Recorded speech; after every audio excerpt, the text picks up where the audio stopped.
रमता राम जपो रे प्राणी, अब तो सुन ले राम कहानी।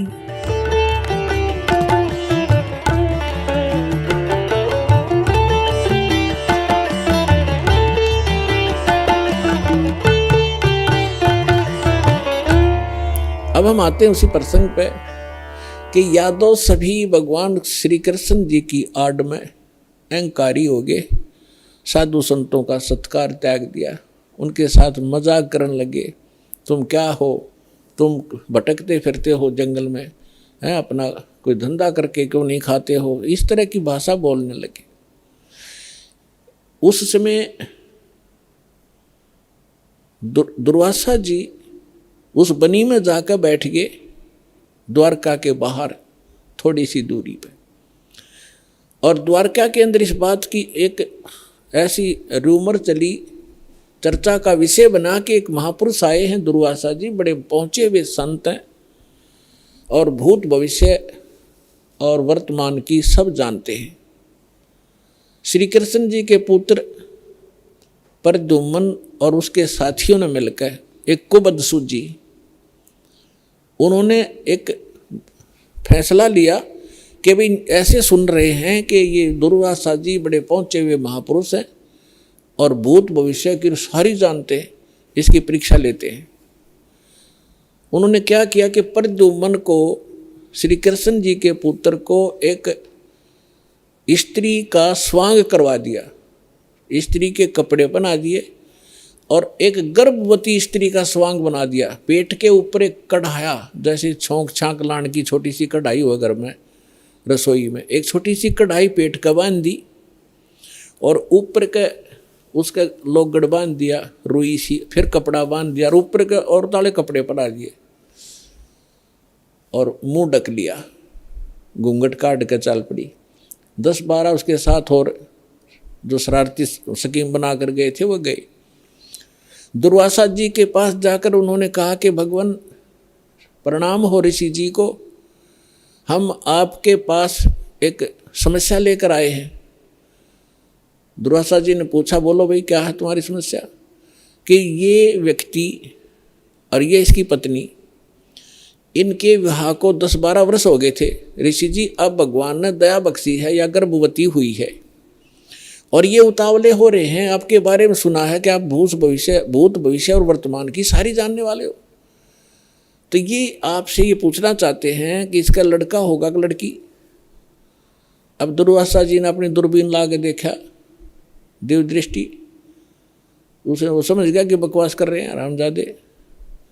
लाल आँख करके और ठाया चिमटा ने बोला, यादव कुल का नाश होगा, इससे तुम्हारा नाश, सर्वनाश होगा यादव कुल का, भाग जाओ रामजादो, तुम क्या कर रहे हो? और ये तो भाग लिए बालक, आगे थारा नाश होगा इससे।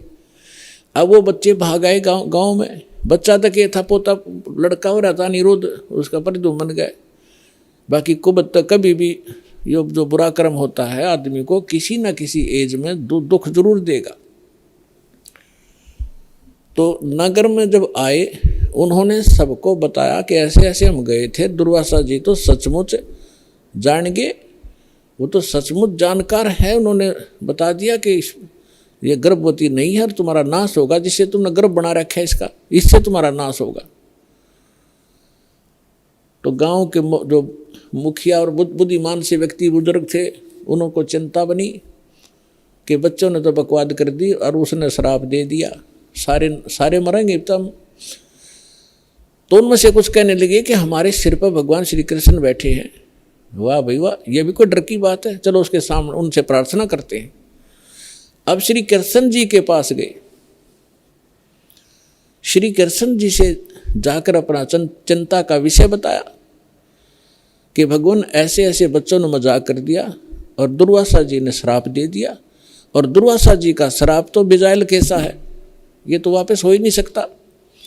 तब श्री कृष्ण जी से कहा कि आप ही हमारी रक्षा कर सकते हो, आप समर्थ हो, सर्वशक्तिमान हो, आप विष्णु अवतार हो, जैसे भी उनके गुणगान किए।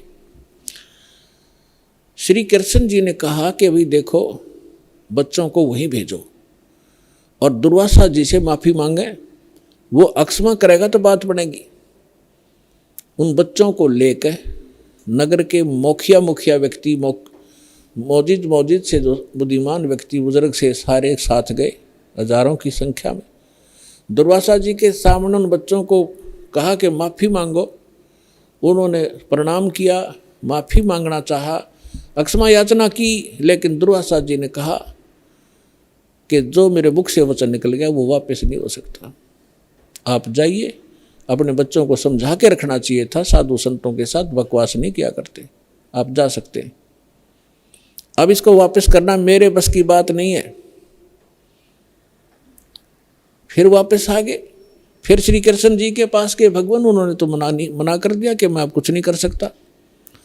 अब श्री कृष्ण जी ने कहा कि देखो, किस चीज से, अब पुण्यात्माओं इस कथा से आपको बहुत सा ज्ञान होगा, हर पहलू पर इस पर विचार दास आपको देगा। अब देखो, हम किसी, ये जो श्राप दे दिया है 3 ताप के अंदर आता है। किसी को श्राप दे देना, किसी पर गाल देना, किसी का प्रेत आत्मा छोड़ देना, किसी का जंतर मंत्र कर देना, किसी को ऊपर काला जादू कर देना, ये 3 ताप के अंतर्गत आते हैं। और इन 3 तापों के दुख से पूरे यादोग्रस्त हो गए।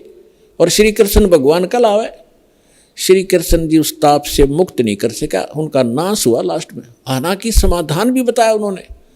अब और जितने इनके पुजारी हैं, राम कृष्ण ब्रह्मा और शंकर भगवान के जो संत हैं, उनके गुरु ने उन पदों पर बैठे हैं, वो भी समाधान बताते हैं। जब श्री कृष्ण जी के समाधान बताने से जो साधना क्रिया उसने बताई, उनके करने से कुछ लाभ नहीं हुआ, तो ये इनके जो पुजारियां के बताए हुए समाधान से आप क्या लाभ लोगे, इससे इतना निष्कर्ष निकलेगा। अब क्या हुआ कि श्री कृष्ण जी ने कहा कि देखो, चिंता मत करो, सीधा सा हल है इसका कि किस से हमारा नाश होगा, कि जो कढ़ाई बांधी थी पेट पे, लोहे की कढ़ाई, और जो कपड़े पहन रखे थे, वो लोगड़ रुई लगा रखी थी, इनको तो जला दो, कपड़ों को तो। रही बात कढ़ाई की, उस कढ़ाई को प्रभास क्षेत्र में चले जाओ, जमुना के किनारे सारे, और अपने ड्यूटी लगाओ 5-5, 10-10, 20-20 व्यक्तियों की डेली, कि उस कढ़ाई को पत्थर पर घिसा कर उसका चूरा बनाकर जमुना में फेंक दो। ना रहेगा बांस और ना बजेगी बांसुरी। सबने बड़ा अच्छा लगा कि भगवान श्री कृष्ण ने तो कमाल कर दिया, वाह भगवान, वाह भगवान। कि वो गुरु भी थे, श्री कृष्ण जी आध्यात्मिक गुरु भी थे पांडवों के और यादों के। तो इस बात को सुनकर सभी ने खुशी मनाई कि ठीक है, ना रहेगा बांस ना बजेगी बांसुरी। लगा दिए 20-20, 50-50 व्यक्तियों की सेवा कि जाओ जहाँ भगवान ने बताया उस क्षेत्र में जाकर, प्रभास क्षेत्र में, और जमुना के किनारे पत्थरों पर घिसा कर चूरा बना दो। अब घिसाण से पहले दोनों कड़े थे, वो कड़े तोड़े पहले तो अलग अलग पकड़न के। अब उन कड़े घिसाण की ड्यूटी अलग दे दी 4-4, 5 की, कि तुम्हारी ये कभी कितने दिन में घिसाओ इनको। बाकी उन्होंने घिसू के वो कड़ा चूरा बना दिया। एक के पास 2-4 को कड़ा मिला था, जिसने लास्ट में थोड़ा सा रह गया था, वो गोल गोल चमक गया। तो उस चमकदार सा घिसाने से चारों तरफ से चमक गया वो। तो उसने सोचा, जो आलसी सा था, सब ने अपना काम कर दिया, मेरा भी घिसा नहीं। तो उसने सोचा इसे एक कड़े में के बिजली पड़ा, यूं की उसने जंगल में उस जमुना में फेंक दिया वो कड़ा। बाकी शेष कढ़ाई घिसा दी थी, उसका चूरा बना दिया। अब वो किसी मछली ने खाद्य पदार्थ जानकर वो खा लिया। उस मछली को पकड़ लिया एक शिकारी ने, जिसका नाम बालिया नाम का एक दीमर था, जो मछियारा था। उसने पकड़कर मच्छी जब ले गया, वह काटी, मछली काटी, तो उसमें से वह सफ़ेद धातु निकली, बहुत चमकीली। तो शिकारी ने सोचा कि ये हो ना हो कोई अच्छी फौलाद होगी या कोई चांदी ना हो। वो लेके गया सुनार के पास।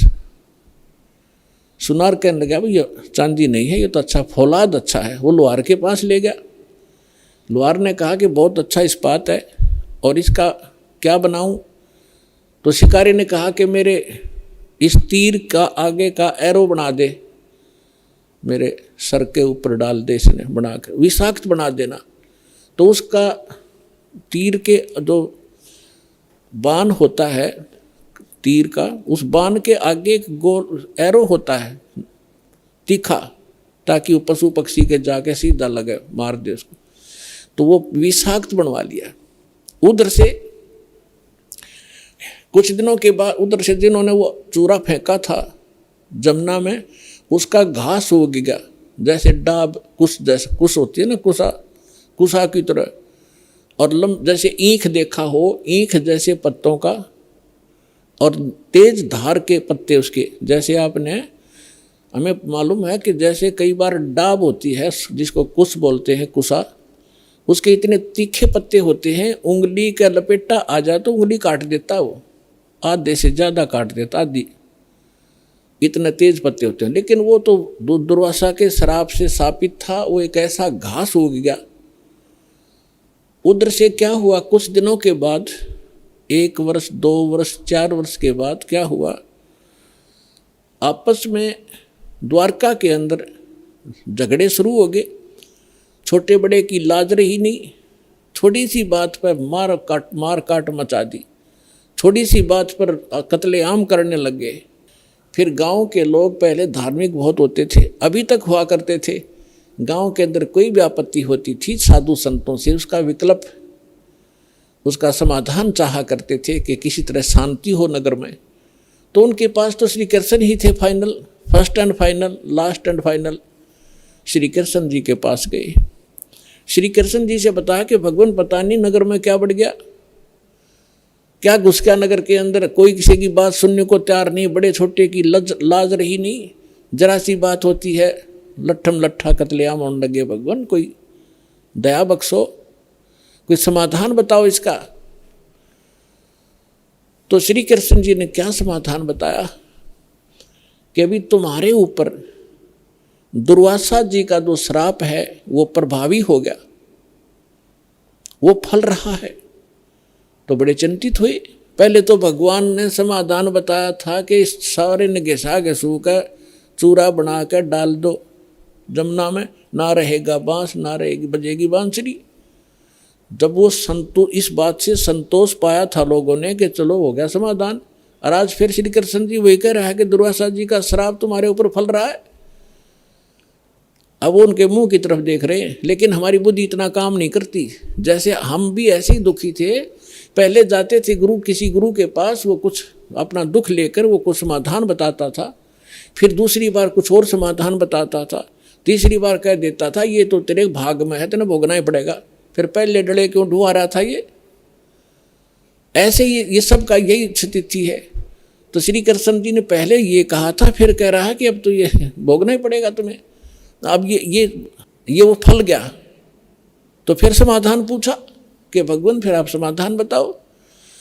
ऐसा करो, सभी जितने भी नर यादव हैं, पुरुष, मेल ओनली, चाहे नवजात शिशु भी क्यों ना हो, प्रभास क्षेत्र में जाओ जहाँ वो कड़ा घिसाया था और चूरा डाल रखा था, वह घास उग रहा इतना बड़ा बड़ा कि वहाँ जाकर सभी के सभी जमुना में स्नान करके आओ। तुम्हारा साप पाप मुक्त हो जाओगे, साप मुक्त हो जाओगे जमुना में नहाने से, स्नान करने से। अब सब बड़े प्रसन्न हुए कि बड़ा सरल उपाय बताया भगवान ने। और सभी अपने अपने बच्चों को, नवजात शिशु से उसी दिन जन्मा था उसी भी लड़के को, ओनली लड़कों को ले गए साथ में और पहुंच गए 56 करोड़ वहाँ पर। पहले स्नान करें जाते ही, ताकि साप कटे, हमारा पाप, ये साप नाश हो, शराब खत्म हो। और बाहर आते ही, क्योंकि पहले मन मुटाव चल ही रहा था सभी का, उसने तू ऐसे क्या बोल रहा था उस दिन, तू ऐसे कह, उधर सारे इकट्ठे हो गए, तो कभी कभी मिले थे। बाहर आते वो एक दूसरे को गाली गलोच, लट्ठम लट्ठा, और घास निकाल लें, घास पाड़े और मारें, गर्दन में लग के आर पार हो जाए, तलवार का काम करने लग गया वो घास। और 56 करोड़ यादव कटका मर गए थे वहाँ साप नाश करान, अपना नाश कर लिया वहाँ जाके। श्री कृष्ण जी के बताए समाधान अनुसार उनका साप तक कटा नहीं, साप तक नाश होया नहीं, यादों का नाश हो गया। अब यहाँ परमात्मा कहते हैं कि गरीबदास जी कहते हैं तुम कौन राम का जपते जापम और ताते कटे ना ये तीनों तापम। समर्थ का शरणाग हो रंग होरी हो, भाई कदे न हो ए काज राम रंग होरी हो। कि समर्थ की शरण में आ जाओ, तुम्हारा कभी अकाज नहीं होंगे और ये तीनों ताप का नाश हो जाएगा। अब प्रसंग चल रहा है, उसी पर चलते हैं। अब 56 करोड़ यादव कटका मर गए, आपस में कत्लेआम कर दिया। आप सुन रहे थे जगत गुरु तत्वदर्शी संत रामपाल जी महाराज जी के मंगल प्रवचन। अधिक जानकारी के लिए विजिट कीजिए हमारी वेबसाइट www.jagatgururampalji.org। संत रामपाल जी महाराज जी के शुभ आशीर्वाद से पूरे विश्व भर में 500 से भी ज्यादा नाम दीक्षा केंद्र हैं, जिन पर संत रामपाल जी महाराज जी द्वारा ऑनलाइन निशुल्क नाम दीक्षा दी जा रही है। अपने नजदीकी नाम दीक्षा केंद्र का पता करने के लिए संपर्क करें 8222880541।